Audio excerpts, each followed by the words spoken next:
장군님 제발 살려주세요. 숨이 끊어질 듯한 남자의 목소리가 전화기 너머로 들려왔습니다.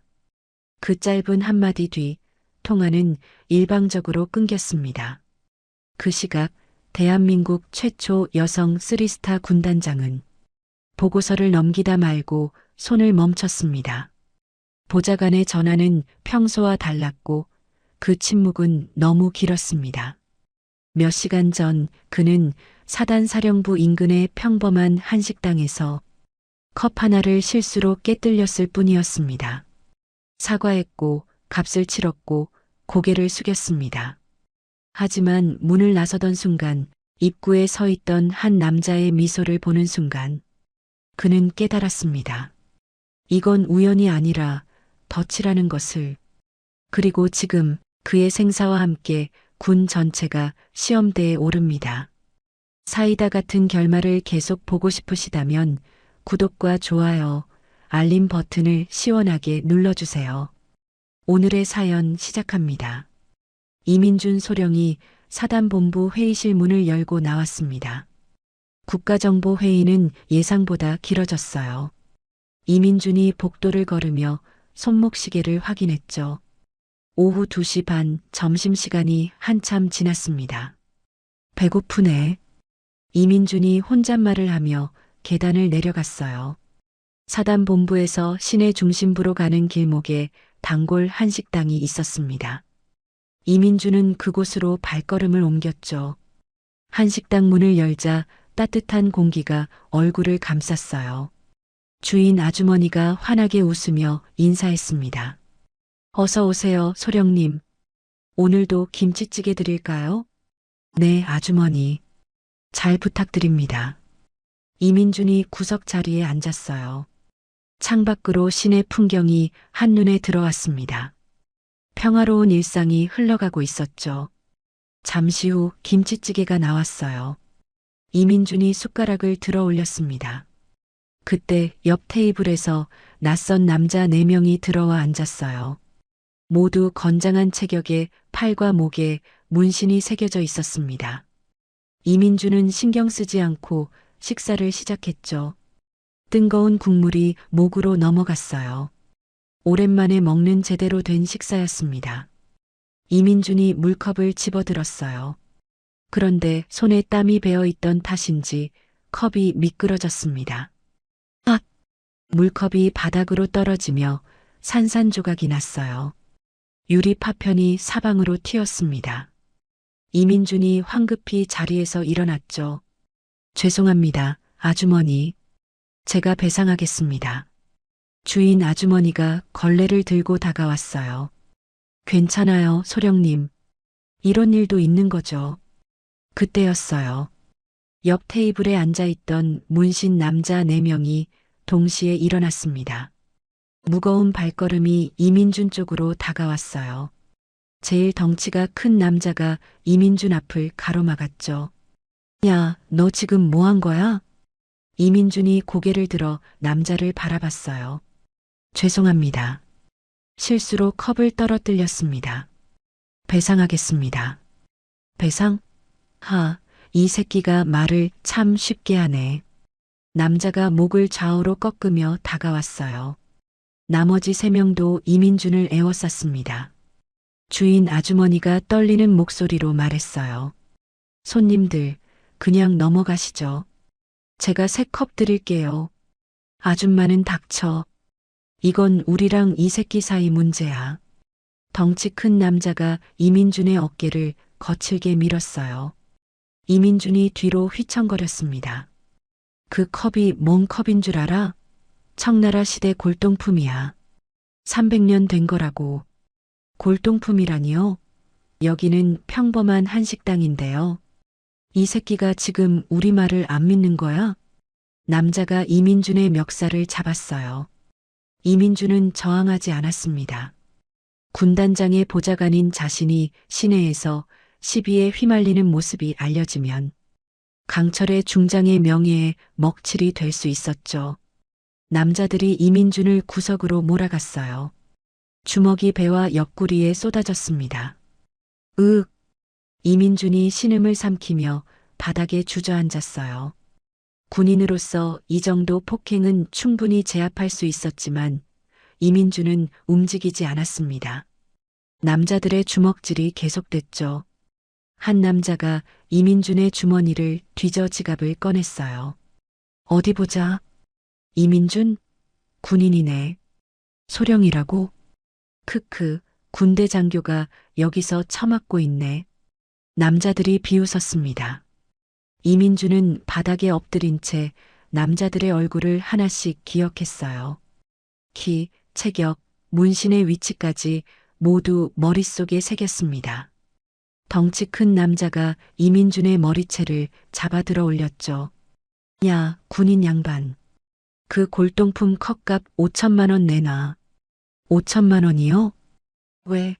못 내겠어? 그럼 1억으로 올릴까? 이민준이 천천히 입을 열었어요. 계좌번호 알려주시면 송금하겠습니다. 남자들이 잠시 멈칫했어요. 예상치 못한 반응이었죠. 뭐, 진짜 낸다고? 네. 송금하겠습니다. 크크, 이 새끼 제대로 호구네. 야, 계좌번호 불러줘. 한 남자가 휴대폰을 꺼내 계좌번호를 불렀어요. 이민준이 피 묻은 손으로 자신의 휴대폰을 꺼냈습니다. 비상금 계좌를 열어 1,500만 원을 송금했죠. 송금했습니다. 확인해 보세요. 남자가 휴대폰을 확인하더니 씩 웃었어요. 오, 진짜 들어왔네. 근데 왜 5천만 원이 아니라 1,500만 원이야? 제가 가진 전부입니다. 하, 이 새끼가 우릴 우습게 보나? 남자의 발이 이민준의 옆구리를 찍었어요. 이민준이 바닥을 굴렀습니다. 그때 식당 입구 문이 열렸어요. 차가운 기운이 실내로 스며들었죠. 정장을 입은 중년 남자가 천천히 들어왔습니다. 남자의 눈빛이 날카로웠어요. 뒤로 넘긴 머리에 턱수염이 인상적이었죠. 조태구 형님. 덩치 큰 남자가 급히 자세를 바로잡으며 인사했어요. 나머지 셋도 고개를 숙였습니다. 조태구라 불린 남자가 바닥에 쓰러진 이민준을 내려다봤어요. 이게 누구야? 군인인데 컵을 깨뜨려서 혼내주고 있었습니다. 조태구가 이민준 앞에 쪼그려 앉았어요. 그의 입가에 기묘한 미소가 번졌습니다. 이민준 소령님, 오늘 국가정보회의 어떠셨어요? 이민준의 눈이 커졌어요. 조태구가 작은 봉투를 꺼내 흔들었습니다. 봉투 겉면에 1급 비밀이라는 도장이 찍혀 있었죠. 이게 뭔지 아시죠? 오늘 회의 자료예요. 이민준의 온몸에 소름이 돋았어요. 이건 우발적인 시비가 아니었습니다. 치밀하게 계획된 작전이었죠. 조태구가 이민준의 귀에 속삭였어요. 오늘부터 소령님은 우리 손님이십니다. 이민준이 바닥에서 몸을 일으키려 했어요. 하지만 조태구의 부하 하나가 발로 이민준의 어깨를 짓눌렀습니다. 꼼짝 마. 조태구가 천천히 일어나 창밖을 바라봤어요. 그의 손가락이 유리창을 톡톡 두드렸죠. 소령님, 궁금한 게 있으실 텐데요. 우리가 어떻게 오늘 회의 일정을 알았냐고요? 이민준이 입술을 깨물었어요. 피가 배어나왔습니다. 조태구가 빙긋 웃으며 돌아섰어요. 군대 안에도 우리 사람이 있거든요. 꽤 높은 자리예요. 당신들이 원하는 게 뭐요? 이민준이 떨리는 목소리로 물었죠. 조태구가 손가락으로 이민준을 가리켰어요. 소령님 머릿속에 든 것들이요. 군단장님 일정, 작전 계획, 병력 배치, 그런 것들 말이에요. 미쳤군요. 미쳤다고요? 하하, 그럴 수도 있죠. 조태구가 부하들에게 손짓했어요. 덩치 큰 남자가 이민준을 벌떡 일으켜 세웠습니다. 가시죠, 소령님. 편하게 대화할 곳으로요. 이민준이 식당 문 쪽을 힐끗 쳐다봤어요. 주인 아주머니는 구석에서 떨고 있었습니다. 아주머니는 어쩔 건데요? 조태구가 고개를 저었어요. 걱정 마세요. 우리는 관계없는 사람한테 손대지 않아요. 아줌마, 오늘 일은 본 적도 들은 적도 없는 거 알죠? 주인 아주머니가 고개를 끄덕였어요. 눈물이 볼을 타고 흘러내렸죠. 조태구가 휴대폰을 꺼내 전화를 걸었어요. 차 대기시켜. 잠시 후 식당 앞에 검은색 승합차가 멈춰 섰습니다. 이민주는 부하들에게 떠밀려 밖으로 나갔어요. 찬바람이 얼굴을 때렸죠. 이민준이 주변을 둘러봤어요. 거리에는 사람들이 오가고 있었지만 아무도 이쪽을 주목하지 않았습니다. 덩치 큰 남자가 이민준의 머리를 눌러 차 안으로 밀어 넣었어요. 이민준이 차 안에 쓰러졌습니다. 부하 2명이 양옆에 앉아 이민준을 감시했죠. 조태구가 조수석에 올라탔어요. 출발해. 차가 움직이기 시작했어요. 이민준이 창밖을 바라봤습니다. 거리에 CCTV들이 보였어요. CCTV는 신경 쓰지 마세요. 조태구가 뒤를 돌아보며 말했죠. 이 구역 경찰청 CCTV는 다 우리 손아귀에 있어요. 지금쯤 화면은 까맣게 나가고 있을 거예요. 이민준의 머릿속이 빠르게 돌아갔어요. 지금 당장 탈출할 방법은 없었습니다. 하지만 강철의 중장에게 신호를 보낼 수는 있었죠. 이민준이 몸을 웅크리는 척하며 손목시계를 만졌어요. 시계 옆면에 작은 버튼이 있었습니다. 이민준의 엄지손가락이 버튼을 꾹 눌렀죠. 3초, 비콘이 활성화됐어요. 옆에 앉은 남자가 이민준의 손을 낚아챘습니다. 뭐 하는 거야? 시계 보는 거요. 몇 시인지 확인했을 뿐이에요. 남자가 이민준의 손목 시계를 빼앗으려 했어요. 하지만 조태구가 손을 내저었죠. 냅둬. 어차피 그 시계로 뭘 할 수 있겠어. 차는 시내를 벗어나 외곽으로 향했어요. 건물들이 점점 드물어졌습니다. 황량한 공터와 폐공장들이 나타났죠. 이민준이 차창에 이마를 기댔어요. 머릿속으로 강철의 중장의 얼굴이 떠올랐습니다. 중장님, 제 신호를 받으셨겠죠. 차가 낡은 창고 앞에 멈춰 섰어요. 녹슨 철문이 삐걱거리며 열렸습니다. 내려. 부하들이 이민준을 차에서 끌어냈어요. 이민준의 발이 흙바닥에 닿았죠. 조태구가 담배에 불을 붙이며 앞장섰어요. 창고 안은 어두웠습니다. 천장에 매달린 전구 하나가 희미하게 빛나고 있었어요. 창고 안쪽에 의자 하나가 놓여 있었어요. 부하들이 이민준을 의자에 앉혔습니다.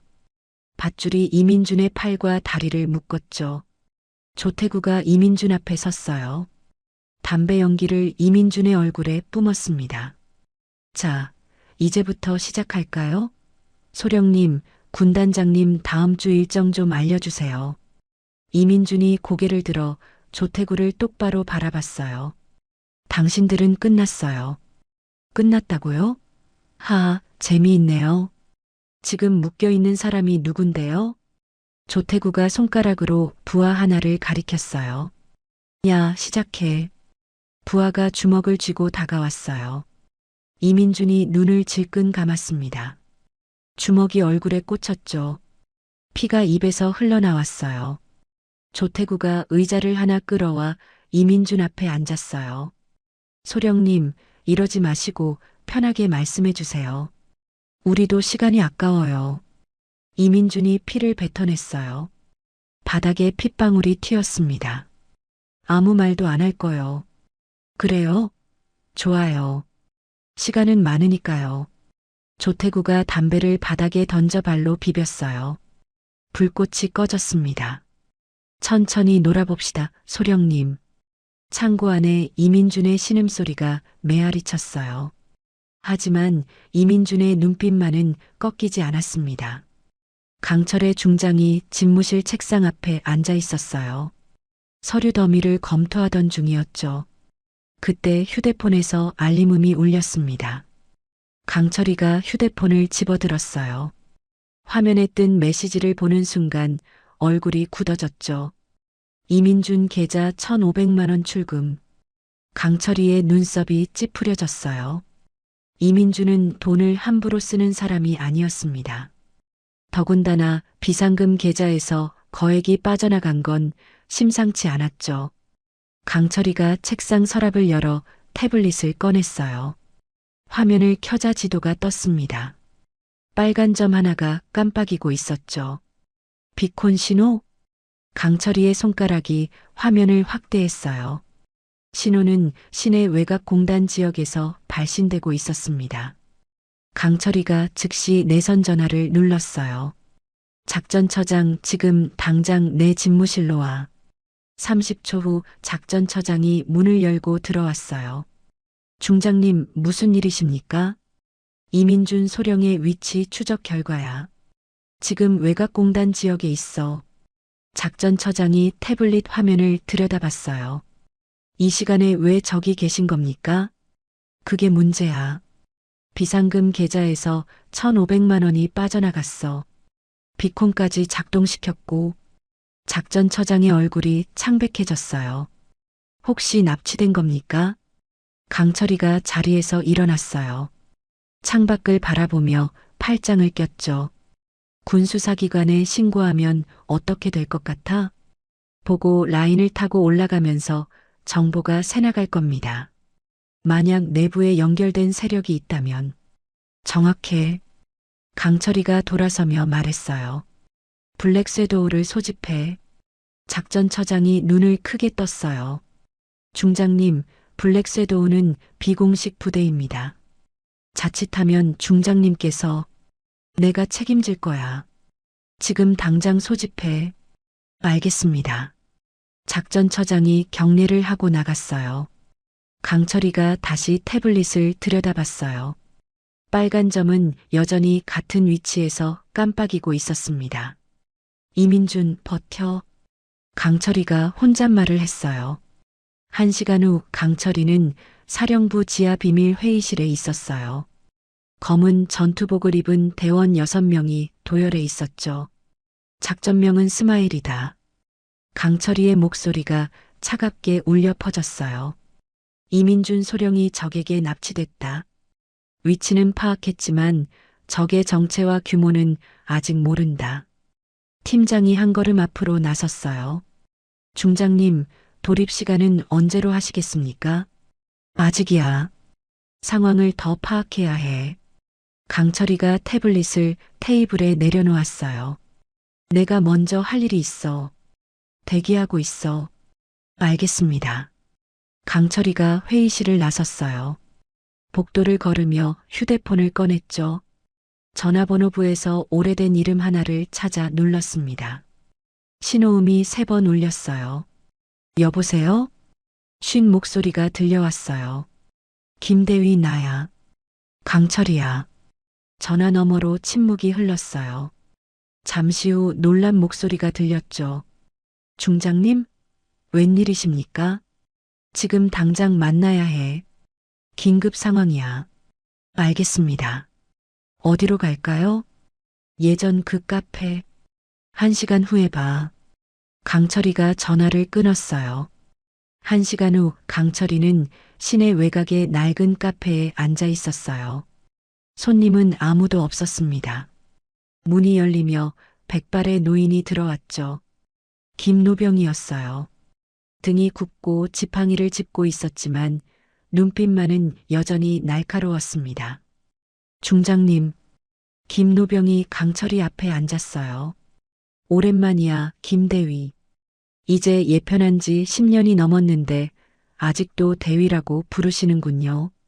강철이가 커피잔을 밀었어요. 자네에게 물어볼 게 있어. 백골파라고 들어봤나? 김노병의 얼굴이 굳어졌어요. 손이 미세하게 떨렸죠. 그 이름을 왜 입에 올리십니까? 내 부하가 그들한테 잡혔어. 김노병이 깊은 한숨을 내쉬었어요. 제가 왜 쫓겨났는지 아십니까? 백골파 때문이라고? 맞습니다. 저는 15년 전부터 그들을 추적했어요. 단순한 조직 폭력배가 아니라는 걸 알았죠.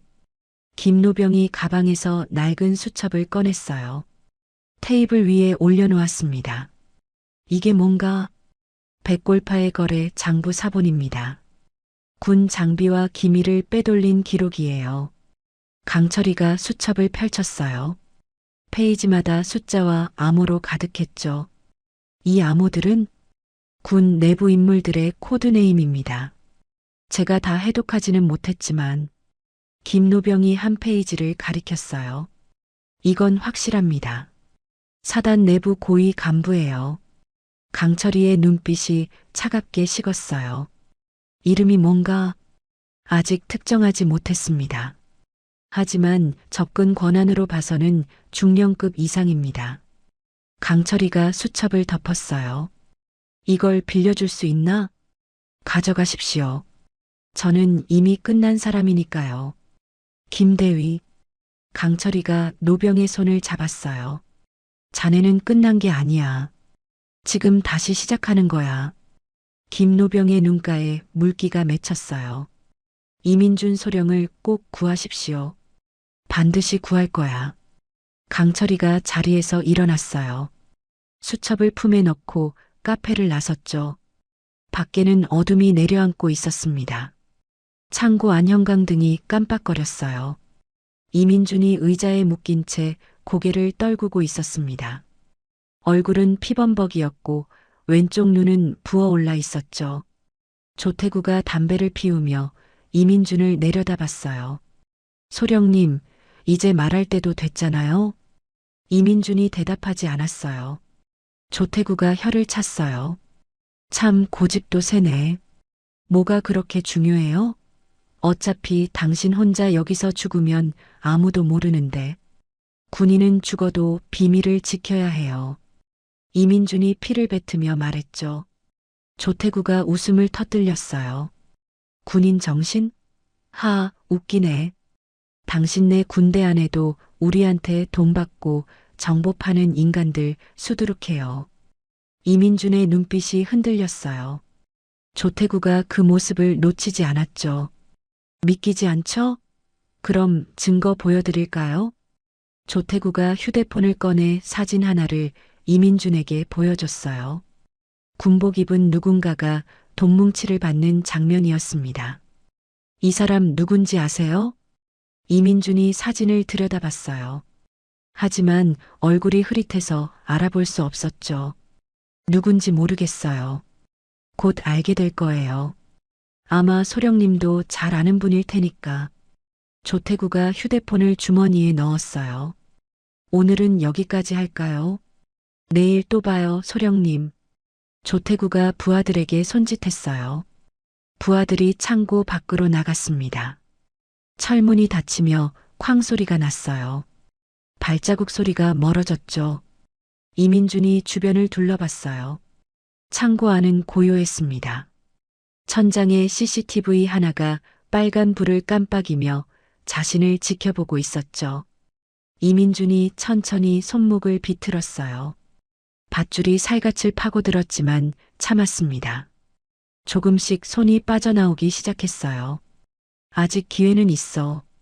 이민준이 주머니 속을 더듬었어요.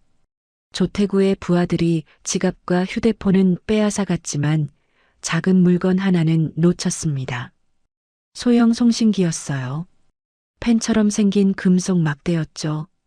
이민준이 송신기를 손가락 사이로 꺼냈어요. 한쪽 끝을 바닥에 세게 내리쳤습니다. 딱! 송신기가 부러지며 고주파가 발생했어요. 사람 귀에는 들리지 않지만 특수 수신기로는 잡을 수 있는 주파수였죠. 이민준이 부러진 송신기를 의자 밑으로 밀어냈어요. CCTV가 발견하지 못할 위치였습니다. 중장님, 제 신호를 받아주세요. 이민준이 다시 고개를 떨궜어요. 의식을 잃은 척했습니다. 같은 시각 사령부 지하 작전실에서는 블랙 섀도우 대원들이 모니터를 응시하고 있었어요. 팀장이 헤드셋을 쓰고 화면을 확대했죠. 수신됩니다. 고주파 신호 포착했습니다. 강철이가 뒤에서 팔짱을 끼고 서 있었어요. 위치는 비콘 신호와 동일한 지점입니다.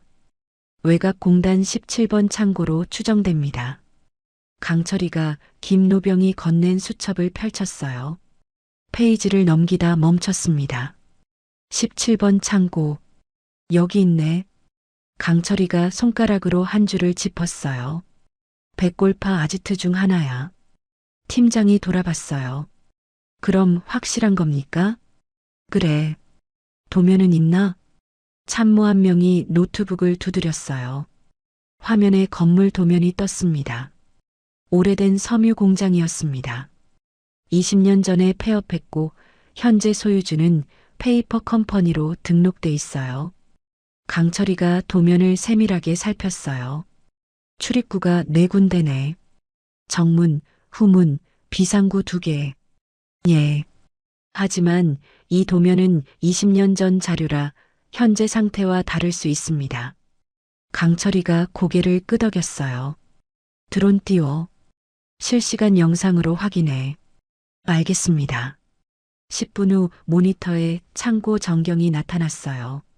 열화상 카메라가 건물 내부 인원을 감지했죠. 총 12명 확인됩니다. 경비 인원으로 추정됩니다. 강철이가 턱을 쓸었어요. 12명. 많지 않네. 팀장이 일어났어요. 지금 돌입하시겠습니까? 강철이가 손을 들어 제지했어요. 아직이야. 한 가지 더 확인할 게 있어. 강철이가 휴대폰을 꺼내 번호를 눌렀어요. 김노병에게 전화를 걸었죠. 김대위 나야. 백골파 보스 조태구라는 인물 알아? 압니다. 그자가 실질적인 두목이에요. 그자의 패턴이 어때? 아지트에 계속 머무나? 아닙니다. 조태구는 매일 저녁 시내 유흥가로 들어가요. 자정쯤 돌아오죠. 강철이가 시계를 봤어요. 오후 8시였습니다. 그럼 지금쯤 아지트에 없겠네. 그럴 겁니다. 고맙네. 강철이가 전화를 끊었어요. 팀장을 돌아봤죠. 자정에 돌입한다. 조태구가 돌아오기 직전에. 알겠습니다. 강철이가 모니터 속 창고를 응시했어요. 저 안에 이민준이 있었습니다. 이민준, 조금만 더 버텨. 강철이의 주먹이 단단하게 쥐어졌어요. 작전실안은 긴장감으로 가득 찼습니다. 대원들이 장비를 점검하기 시작했죠. 야간 투시경, 소음기 장착 소총, 섬광탄. 모든 게 완벽하게 준비됐어요. 강철이가 대원들 앞에 섰어요. 우리의 목표는 단 하나다. 이민준 소령을 무사히 데려오는 것. 그 외의 것들은 신경 쓰지 마. 알겠습니다. 대원들의 목소리가 하나로 모였어요. 시계 바늘이 천천히 움직였습니다. 자정까지 4시간 남았어요. 자정이 가까워졌어요. 블랙 쇄도우 대원들이 검은 차량 세대에 나눠 타고 공단 지역으로 진입했습니다. 헤드라이트를 끈 채 천천히 움직였죠. 팀장이 무전기를 들었어요. 1분대 후문 쪽 배치 완료. 2분대 동쪽 비상구 배치 완료. 3분대 서쪽 비상구 대기 중. 강철이가 작전 통제실에서 실시간 위성 화면을 지켜봤어요. 모니터에 창고 주변으로 접근하는 아군 부대의 위치가 점으로 표시됐죠. 열화상 카메라 상황은 참모가 보고했어요. 경비 인원 변동 없습니다. 여전히 12명. 강철이가 시계를 봤어요. 자정 5분 전이었습니다. 조태구는 아직 시내에 있습니다. 유흥가에서 나오지 않았어요. 좋아. 시간 맞춰서 진입한다. 강철이가 무전기를 들었어요. 전분대 자정 정각에 동시 진입. 소음 최소화 신속하게 제압. 알겠습니다. 대원들의 대답이 무전기를 타고 흘러왔어요. 창고 정문 앞 팀장이 야간 투시경을 내려 눈에 착용했어요. 세상이 녹색으로 물들었습니다. 정문 앞 경비 2명이 담배를 피우며 서 있는 게 보였죠. 팀장이 손가락 2개를 들어 신호했어요. 옆에 있던 대원 둘이 소음기 장착 소총을 겨눴습니다. 시계가 자정을 가리켰어요. 퍽, 퍽. 소음기를 통과한 총성이 작게 울렸어요. 경비 2명이 바닥에 쓰러졌습니다. 팀장이 달려가 정문을 열었어요. 삐걱거리는 소리가 났지만 안에서는 아무도 눈치채지 못했죠. 진입한다. 대원 6명이 창고 안으로 스며들었어요. 내부는 어두컴컴했습니다. 멀리서 사람들 목소리가 들렸어요. 팀장이 손짓으로 지시했어요. 대원들이 둘씩 짝을 지어 흩어졌습니다. 창고 중앙 사무실에서 조직원 4명이 화투를 치고 있었어요. 이번엔 내가 따먹는다. 에이, 맨날 지면서. 조직원들이 웃으며 패를 뒤집었죠. 그때 창문이 깨지며 섬광탄이 날아들었어요. 뭐야? 쾅! 눈부신 빛이 터졌어요. 조직원들이 비명을 지르며 눈을 감았습니다. 블랙쇄도우 대원들이 문을 박차고 들어왔어요. 제압술로 조직원들을 순식간에 무력화했죠. 꿈쩍 마. 대원이 총구를 들이대며 소리쳤어요. 창고 외곽에서 경비를 서던 나머지 조직원들이 소란을 듣고 달려왔어요. 무슨 일이야? 하지만 이미 늦었어요. 후문과 비상구에서 진입한 대원들이 그들을 기다리고 있었죠. 퍽퍽퍽. 소음기를 단 총성이 연달아 울렸어요. 조직원들이 다리에 총을 맞고 쓰러졌습니다. 3분 만에 외곽 경비가 전부 무력화됐어요. 팀장이 무전기에 대고 말했어요. 1차 목표 완료. 이민준 소령 수색 시작합니다. 강철이가 통제실에서 모니터를 응시했어요. 신속하게. 조태구가 언제 올지 몰라. 팀장이 대원들을 이끌고 창고 안쪽으로 들어갔어요. 복도를 따라 걸으며 방문을 하나씩 열었죠. 비어 있습니다. 여기도 없습니다. 3번째 방 앞에서 팀장이 멈췄어요. 철문에 자물쇠가 채워져 있었습니다. 여기다. 팀장이 폭약을 문에 부착했어요. 대원들이 뒤로 물러섰죠. 터진다. 쾅! 문이 날아가며 안쪽이 드러났어요. 어둠 속에서 의자에 묶인 사람의 형체가 보였습니다. 팀장이 손전등을 비췄어요. 이민준이었어요. 이민준 소령? 팀장이 달려가 밧줄을 풀었어요. 이민준이 고개를 들었습니다. 눈이 반쯤 감겨 있었지만 의식은 있었죠. 팀장님, 말하지 마세요. 지금 빼드리겠습니다. 대원이 이민준을 부축해 일으켰어요. 이민준이 손을 들어 창고 안쪽을 가리켰어요. 저기, 서버실. 서버실이요? 증거. 다 거기 있어요. 팀장이 이민준이 가리킨 방향을 봤어요. 복도 끝에 또 다른 철문이 있었습니다. 2분대, 이민준 소령 후송해. 나머지는 나를 따라와. 대원 2명이 이민준을 부축해 밖으로 나갔어요. 팀장이 나머지 대원들과 서버실로 향했어요. 문을 열자 컴퓨터들이 웅웅거리며 돌아가고 있었죠. 자료 확보한다. 하드디스크 전부 뽑아. 대원들이 컴퓨터 본체를 열어 하드디스크를 빼냈어요. 그때 무전기에서 급박한 목소리가 들렸어요. 팀장님, 차량 한 대가 창고 쪽으로 접근하고 있습니다. 조태구다. 빨리 철수한다.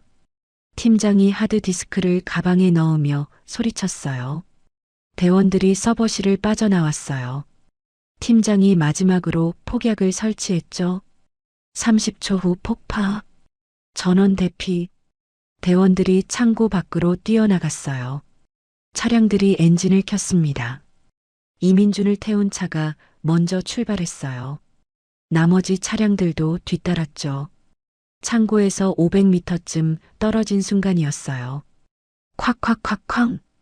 창고가 폭발했어요. 불길이 하늘로 치솟았습니다. 조태구가 탄 차가 창고 앞에 도착했어요. 불타는 건물을 보며 조태구의 얼굴이 일그러졌죠. 이 개자식들. 조태구가 차에서 내려 주먹으로 차체를 쳤어요. 1시간 후 사령부 의무실에서 군의관이 이민준을 치료하고 있었어요. 강철이가 침대 옆에 서서 지켜봤습니다. 중장님, 이민준이 눈을 떴어요. 강철이가 이민준의 손을 잡았어요. 잘 버텨줬어, 민준아. 죄송합니다. 제가 조심성이 없어서. 아니야. 내 잘못이 아니야. 강철이의 목소리가 단단했어요. 이제 우리가 반격할 차례야. 이민준이 고개를 끄덕였어요. 강철이가 창밖을 바라봤습니다. 동쪽 하늘이 희미하게 밝아오고 있었어요. 긴 밤이 지나가고 있었습니다. 조태구가 불타는 창고 앞에서 휴대폰을 꺼냈어요. 손이 부들부들 떨렸습니다. 분노로 얼굴이 붉게 달아올랐죠. 다 죽여버리겠어. 전부 다. 조태구가 번호를 눌렀어요. 신호음이 3번 울린 후 누군가 받았습니다. 조 사장님, 무슨 일이십니까? 차갑고 침착한 목소리였어요. 박중령, 당신네 군대가 내 아지트를 박살냈어. 뭐라고요? 그게 무슨 말입니까? 이민준이란 놈을 구출해 갔어. 서버도 다 날아갔고. 전화 너머로 침묵이 흘렀어요. 박중령이 한숨을 쉬었죠. 조 사장님, 진정하십시오. 제가 확인해 보겠습니다. 확인은 무슨, 당장 강철의 그 여자 목을 따와. 그건 불가능합니다. 군단장을 건드리면 저도 끝장납니다. 조태구가 이를 갈았어요. 그럼 다른 방법을 찾아야겠네. 무슨 방법을 말씀하시는 겁니까? 강철이한테 약점이 뭐가 있지? 박중령이 잠시 생각했어요. 가족이 있습니다. 조카 하나. 조카? 예. 강철의 중장의 남동생 딸입니다. 고등학생이에요. 조태구의 입가에 비뚤어진 미소가 번졌어요. 주소 보내. 조 사장님 설마. 닥치고 보내라고. 조태구가 전화를 끊었어요. 다음 날 아침 사령부 집무실에서 강철이가 하드디스크를 검토하고 있었어요. 참모가 자료를 분석한 보고서를 들고 왔죠. 중장님, 서버에서 복구한 자료입니다. 강철이가 보고서를 받아들었어요. 페이지를 넘기며 얼굴이 점점 굳어졌습니다. 군 장비 유출 내역이 이렇게 많아? 예. 최근 3년간 무기, 통신 장비, 심지어 작전 계획서까지 빠져나간 정황이 있습니다. 강철이가 책상을 쳤어요. 도대체 누가 이런 짓을... 그게 암호화된 부분이 많아서 아직 특정하지 못했습니다. 그때 강철이의 휴대폰이 울렸어요. 모르는 번호였습니다. 강철이가 전화를 받았어요. 여보세요? 강철의 중장님 반갑습니다. 남자의 목소리였어요. 조태구였죠. 강철이의 눈빛이 차갑게 변했어요. 조태구. 오, 제 이름을 아시는군요. 영광입니다. 용건만 말해. 조태구가 낮게 웃었어요. 어젯밤 재미있으셨죠? 제 아지트를 박살내셨으니까. 내 놈들이 내 부하를 납치했으니 당연한 결과야. 맞습니다. 그래서 저도 당연한 결과를 만들려고 하는데요. 강철이의 가슴이 철렁 내려앉았어요. 무슨 소리야? 중장님 조카 강민서 양 아시죠? 참 예쁘던데요. 강철이가 자리에서 벌떡 일어났어요. 내가 감히... 아, 화내지 마세요. 아직 아무 일도 안 일어났으니까. 하지만 1시간 안에 제 말을 안 들으시면... 조태구가 휴대폰을 옆으로 옮겼어요. 어린 여자아이의 목소리가 들렸습니다. 이모, 이모. 민서의 목소리였어요. 강철이의 손이 떨렸죠. 민서야. 조태구가 다시 전화를 받았어요. 들으셨죠? 애가 이모를 찾네요. 조태구, 내가 민서한테 손이라도 대면 손 안 됩니다. 대신 중장님이 제 말을 들으셔야 해요. 뭘 원하는 거야? 간단합니다. 어제 가져간 하드디스크 돌려주시고 이민준 그 새끼도 넘기세요. 불가능해. 그럼 이해는 죽습니다. 강철이가 이를 악물었어요. 시간 드릴게요. 1시간. 1시간 후에 다시 전화하죠. 조태구가 전화를 끊었어요. 강철이가 휴대폰을 내려놓았어요. 손이 부들부들 떨렸습니다. 참모가 다가왔어요. 중장님 괜찮으십니까? 역추적해. 지금 당장? 예. 참모가 급히 전산실로 달려갔어요. 강철이가 창밖을 바라봤어요. 주먹을 쥐었다 폈다 반복했죠. 10분 후 참모가 돌아왔어요. 중장님, 역추적 실패했습니다. 상대가 VPN을 여러 겹으로 사용했어요.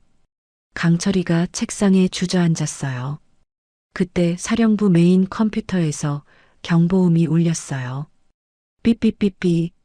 전산실 직원이 뛰어왔어요. 중장님, 메인 서버가 해킹당했습니다. 뭐라고? 강철이가 전산실로 달려갔어요. 모니터마다 빨간 글씨가 떠 있었습니다. 블랙 섀도우의 존재를 세상에 알린다. 강철이의 얼굴이 하얗게 질렸어요. 전산실장이 키보드를 두드렸어요. 바이러스가 심어졌습니다. 내부 접속 기록이 있어요. 내부 접속이라고? 예. 사령부 안에서 누군가 서버에 직접 접속했습니다. 강철이가 모니터를 노려봤어요. 접속 위치 특정해. 추적 중입니다. 화면에 사령부 건물 도면이 떴어요. 빨간 점 하나가 깜빡이기 시작했죠. 3층 작전처입니다.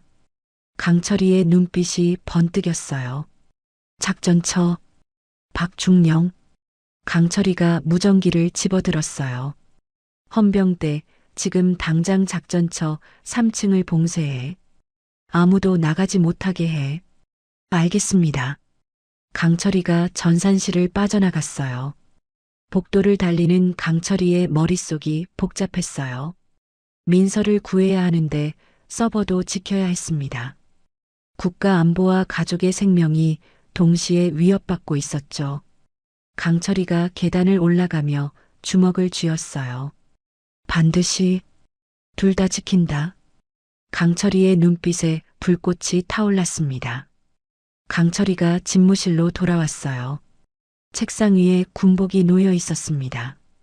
강철이가 재킷을 벗어던지고 작전복을 꺼냈죠.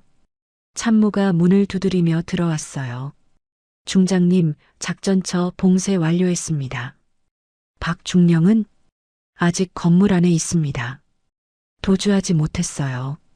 강철이가 작전복 지퍼를 올리며 고개를 끄덕였어요. 이민준 소령은 어디 있나? 의무실에서 치료받고 있습니다. 데려와. 지금 당장. 중장님, 소령은 아직 부상이. 데려오라고. 참모가 경례하고 나갔어요. 강철이가 권총집을 허리에 찼습니다. 거울 속 자신을 바라봤죠. 군단장이 아니라 전사의 눈빛이었어요. 5분 후 이민준이 문을 열고 들어왔어요. 얼굴에 붕대가 감겨 있었지만 걸음걸이는 단단했습니다. 중장님 부르셨습니까? 강철이가 돌아섰어요. 민준아, 내가 할 일이 있어. 말씀하십시오. 박중령을 잡아야 해. 지금 작전처 어딘가에 숨어서 서버를 조작하고 있어. 이민준의 눈빛이 날카로워졌어요. 박중령이 배신자였습니까? 그래. 그자가 조태구와 연결돼 있어. 내가 직접 잡아줘. 알겠습니다. 이민준이 경례했어요. 강철이가 이민준의 어깨에 손을 얹었어요. 조심해. 그자도 군인이야. 중장님은 어디 가십니까? 강철이가 창밖을 바라봤어요. 민서를 데려올 거야. 이민준이 놀란 표정을 지었어요. 민서 양이 위험한 겁니까? 조태구가 민서를 납치했어. 중장님, 제가 함께 가겠습니다. 안 돼. 내 임무는 따로 있어. 강철이가 휴대폰을 꺼냈어요. 블랙 섀도우 팀장에게 전화를 걸었죠. 차 준비됐나? 예, 중장님. 대기 중입니다. 출발한다. 강철이가 전화를 끊고 이민준을 바라봤어요. 우리 둘 다 성공해야 해. 알겠지? 예, 중장님. 두 사람이 복도로 나섰어요. 갈림길에서 서로 다른 방향으로 걸어갔습니다. 이민준이 작전처 3층 계단을 올라갔어요. 헌병 2명이 복도 입구를 지키고 있었죠. 이민준 소령입니다. 들어가겠습니다. 헌병이 경례하며 길을 열어줬어요. 이민준이 복도를 천천히 걸었어요. 작전처는 고요했습니다. 직원들은 모두 대피한 상태였죠. 이민준이 서버실 문 앞에 섰어요. 문틈으로 희미한 불빛이 새어나왔습니다. 이민준이 권총을 빼들고 문을 열었어요. 박중령이 컴퓨터 앞에 앉아 있었어요. 키보드를 두드리는 손이 멈췄죠. 이민준 소령. 박중령이 천천히 돌아섰어요. 박중령님, 왜 이러십니까? 왜긴 왜야? 돈 때문이지. 박중령이 비웃었어요. 군인으로 평생 살아봤자 뭐가 남나? 월급쟁이로 늙어가는 것밖에. 그래도 이건 아니지 않습니까? 이민준이 총구를 박중령에게 겨눴어요. 박중령이 손을 들었어요. 쏘지 마. 내가 항복할게. 컴퓨터에서 손 떼십시오. 박중령이 천천히 일어났어요. 하지만 그 순간 재킷 안에서 권총을 꺼냈죠. 소령, 미안하지만 여기서 죽어줘야겠어. 박중령이 방아쇠를 당기려는 순간이었어요. 탕! 이민준의 총이 먼저 불을 뿜었어요. 박중령의 손에서 권총이 떨어졌습니다. 으악! 박중령이 바닥에 주저앉았어요. 손에서 피가 흘렀죠. 이민준이 다가가 박중령을 제압했어요. 현행범으로 체포합니다. 이민준이 무전기를 들었어요. 작전처 서버실. 박중령 확보했습니다. 같은 시각 강철이는 블랙쇄도우 팀원들과 함께 차를 타고 이동하고 있었어요. 휴대폰이 울렸어요. 조태구였습니다. 강철이가 전화를 받았어요. 시간 다 됐는데요, 중장님. 결정하셨어요? 민서를 먼저 풀어줘. 그게 무슨 협상이에요? 하드디스크 먼저 내놓으세요. 강철이가 입술을 깨물었어요. 좋아. 어디로 갈까? 혼자 오세요. 서부공단 22번 창고로. 30분 안에.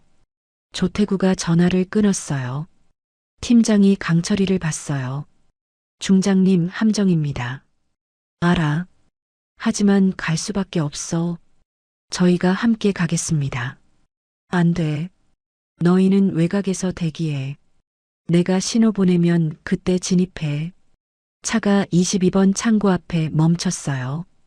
강철이가 홀로 내렸습니다. 창고 문이 열려 있었어요. 안에서 조태구가 나왔죠. 어서 오세요, 중장님. 강철이가 창고 안으로 들어갔어요. 민서가 의자에 묶여 있었습니다. 민서야. 이모. 민서가 울먹이며 강철이를 봤어요. 조태구가 강철이 앞을 가로막았어요. 하드디스크는요? 강철이가 가방을 열어 하드디스크를 꺼냈어요. 여기 있어. 민서를 풀어줘. 조태구가 하드디스크를 받아들었어요. 컴퓨터에 꽂아 확인했죠. 좋아. 진짜네. 조태구가 손짓했어요. 부하 하나가 민서를 풀어줬습니다. 민서가 강철이에게 달려왔어요. 이모. 강철이가 민서를 안았어요. 조태구가 박수를 쳤어요. 감동적이네요. 그럼 이제 중장님도 여기 남으셔야겠네요. 뭐? 조태구가 권총을 꺼내 강철이에게 겨눴어요. 설마 살려줄 거라고 생각했어요? 강철이가 민서를 뒤로 밀었어요. 그 순간 강철이가 몸을 날렸어요. 조태구의 손목을 움켜쥐고 비틀었죠. 권총이 바닥에 떨어졌어요. 강철이가 조태구의 턱에 무릎을 올렸어요. 조태구가 뒤로 휘청거렸습니다. 부하들이 달려들었지만 강철이의 상대가 되지 못했어요. 한 명씩 바닥에 쓰러졌죠. 강철이가 쓰러진 조태구의 멱살을 잡았어요. 끝났어, 조태구. 창고 밖에서 블랙섀도우 대원들이 진입했어요. 중장님, 민서 먼저 데려가. 대원이 민서를 안전하게 호송했어요. 강철이가 조태구를 일으켜 세웠어요. 내 놈도 이제 끝이야. 조태구가 피를 뱉으며 웃었어요. 하, 당신도 끝났어요. 비공식 부대 다 들통났는데. 강철이가 조태구를 바닥에 던졌어요. 그건 내가 책임질 일이야. 대원들이 조태구를 체포했어요. 강철이가 밖으로 나왔습니다. 하늘이 밝아오고 있었어요. 긴 밤이 끝나가고 있었습니다. 일주일 후 군사법원 정문 앞에 기자들이 몰려들었어요. 카메라 플래시가 쉴 새 없이 터졌습니다. 호송차에서 조태구와 박중령이 내렸죠. 조태구 씨 할 말 없습니까? 박중령, 왜 배신했습니까? 기자들의 질문이 쏟아졌어요. 하지만 두 사람은 고개를 숙인 채 입을 다물었습니다. 법원 안에서는 재판이 진행되고 있었어요. 판사가 판결문을 읽었죠. 피고인 조태구는 조직폭력, 납치, 군사기밀 유출 등의 혐의로 징역 25년을 선고한다. 피고인 박성호는 군인 신분으로 직무유기 및 기밀 유출 혐의로 징역 20년을 선고한다. 방청석에서 한숨소리가 새어나왔어요. 판사가 망치를 두드렸어요. 이로써 재판을 마칩니다. 조태구가 호송되며 뒤를 돌아봤어요. 방청석에 앉아있던 강철이와 눈이 마주쳤죠. 강철이는 표정 하나 변하지 않았어요. 차갑게 조태구를 바라볼 뿐이었습니다. 조태구가 비틀거리며 끌려갔어요. 재판이 끝나고 강철이가 법원을 나왔어요. 이민준이 밖에서 기다리고 있었습니다. 중장님, 민준아, 기다렸어? 예. 결과를 듣고 싶었습니다. 다 끝났어. 조태구는 25년, 박중령은 20년. 이민준이 고개를 끄덕였어요. 백골파의 나머지 조직원들은요? 검찰에서 전부 기소했어. 범죄 수익도 다 몰수될 거야. 두 사람이 차에 올라탔어요. 사령부로 향하는 길이었죠. 차 안에서 강철이가 창밖을 바라봤어요. 민준아, 너 블랙섀도우 일로 걱정하지? 솔직히 말씀드리면 조금은 그렇습니다. 강철이가 미소 지었어요. 나도 마찬가지야. 하지만 어쩔 수 없어. 중장님께서 문책을 받으실까 두렵습니다. 문책 받으면 받는 거지. 내가 한 일인데. 차가 사령부에 도착했어요. 두 사람이 내려 안으로 들어갔습니다. 부관이 강철이를 보고 경례했어요. 중장님, 국방부에서 연락 왔습니다. 내일 오전 출두하시라고 합니다. 알았어. 강철이가 집무실로 들어갔어요. 책상 위에 서류 한 뭉치가 놓여 있었습니다. 강철이가 서류를 집어들고 읽었어요. 블랙섀도우 운용에 대한 조사 보고서였죠. 다음 날 아침 강철이가 국방부 건물에 섰어요. 정문을 들어서며 깊게 숨을 들이쉬었습니다. 회의실 문을 열자 고위 장성들이 앉아 있었어요. 강철의 중장, 들어오시죠. 강철이가 자리에 앉았어요. 장성 한 명이 서류를 펼쳤어요. 중장, 비공식 특수부대 블랙섀도우를 운용한 것이 사실입니까? 사실입니다. 군법을 위반한 것을 인정하십니까? 인정합니다. 모든 책임은 제게 있습니다. 회의실이 조용해졌어요. 그때 맨 앞에 앉아있던 대장이 입을 열었어요. 강 중장, 그 부대가 아니었다면 이민준 소령은 어떻게 됐을 것 같습니까? 죽었을 겁니다. 군사기밀 유출 사건도 해결하지 못했겠죠? 그렇습니다. 대장이 고개를 끄덕였어요. 우리가 보기에 강 중장은 원칙을 어겼습니다. 하지만 결과적으로는 국가를 지켰어요. 강철이가 대장을 바라봤어요. 블랙 섀도우의 정식 승인을 검토하겠습니다. 물론 철저한 감독 아래에서요. 강철이의 눈이 커졌어요. 대장님, 다만 조건이 있습니다. 모든 작전은 사전 보고를 원칙으로 하고 분기별 감사를 받아야 합니다. 알겠습니다.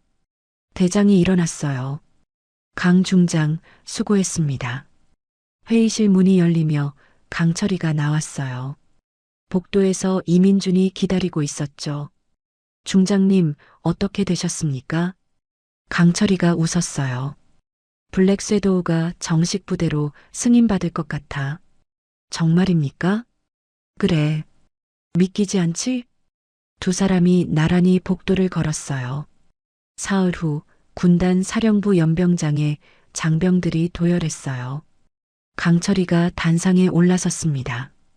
오늘 이 자리에서 이민준 소령의 복귀를 축하합니다. 박수 소리가 울려 퍼졌어요. 이민준이 앞으로 나왔어요. 강철이가 훈장 상자를 열었죠. 이민준 소령, 국가를 위해 목숨을 걸고 임무를 완수한 그대의 용기에 이 훈장을 수여합니다. 강철이가 이민준의 가슴에 훈장을 달아줬어요. 이민준이 격려했어요. 감사합니다, 중장님. 고생했어, 민준아. 식이 끝나고 해가 저물었어요. 강철이와 이민준이 사령부 옥상에 섰습니다. 시내 불빛들이 하나둘 켜지기 시작했어요. 이민준이 난간에 팔을 얹었어요. 중장님, 블랙 섀도우의 다음 임무는 뭡니까? 강철이가 하늘을 올려다봤어요. 별 하나가 반짝이고 있었죠. 아직 모르지. 하지만 언제든 준비는 돼 있어야 해. 항상 준비돼 있습니다. 강철이가 이민준의 어깨를 두드렸어요. 민준아, 우리는 어둠 속에서 일하는 사람들이야. 아무도 몰라주지만 누군가는 해야 할 일이지. 알고 있습니다.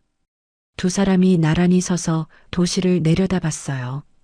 어둠이 내려앉은 거리 어딘가에서 또 다른 위협이 숨쉬고 있을 것입니다. 하지만 그곳엔 블랙 섀도우가 있었어요. 국가를 지키는 보이지 않는 방패. 강철이가 작게 미소 지었어요. 자, 이제 들어가자. 내일도 할 일이 많으니까. 예, 중장님. 두 사람이 옥상 문을 열고 안으로 들어갔어요. 문이 닫히며 옥상엔 바람만 남았습니다. 별들이 밤하늘을 가득 채웠어요. 그 아래 도시는 평화롭게 잠들어갔죠. 보이지 않는 곳에서 누군가 깨어있기 때문이었습니다. 대한민국 최초 여성 군단장 강철의 중장과 그녀의 충직한 보좌관 이민준 소령의 이야기 어떠셨나요? 때로는 원칙을 지키는 것만이 정의는 아닙니다. 부하를 구하기 위해 군법의 경계를 넘나들었던 강철의 중장의 결단. 고문 속에서도 끝까지 비밀을 지켰던 이민준 소령의 충성. 그리고 어둠 속에서 국가를 지키는 블랙 섀도우의 존재.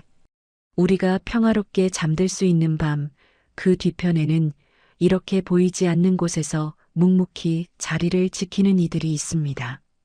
빛나는 훈장보다 더 값진 것은 동료를 향한 신뢰였고, 화려한 승리보다 소중한 것은 끝까지 포기하지 않는 용기였습니다. 오늘도 어딘가에서 누군가는 우리의 일상을 지키기 위해 깨어 있을 것입니다. 진실은 밝혀집니다.